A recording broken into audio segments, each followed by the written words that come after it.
लगी। बापूजी से बात हो रही थी तो उन्होंने बताया कि देखिए बेटा, जहाँ पर जाना है उसको याद करना है।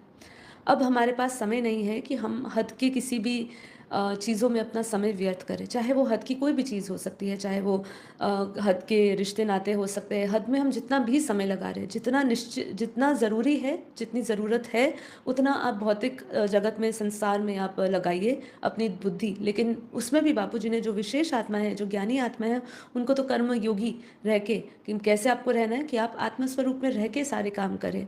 लेकिन समस्या यही आती है कि आत्मस्वरूप का हमें अभ्यास नहीं है। आत्मस्वरूप का अभ्यास हो तो ही निरंतर 24/7 आपकी आत्मस्वरूप में रह के आप कोई कार्य कर सकते हैं।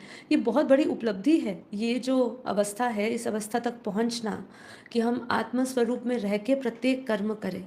इसका हमें निरंतर याद नहीं रहता है। अगर हम चाहे आप हो, चाहे मैं हूँ, चाहे कोई भी हो, वो 24/7 इस चीज़ को याद करते हुए अपने प्रत्येक कर्म नहीं करता है।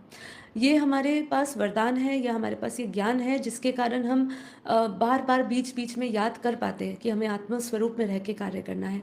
लेकिन बार-बार हमारा जो बुद्धि है वो सीमित हो जाती है जब हम हद की दुनिया में सोचते हैं, हद के कर्मों के बारे में सोचते हैं, हद की चीज़ों के बारे में सोचते हैं। तो बापूजी ये अभी कहते हैं कि हमें जाना कहाँ है, उसको याद करो।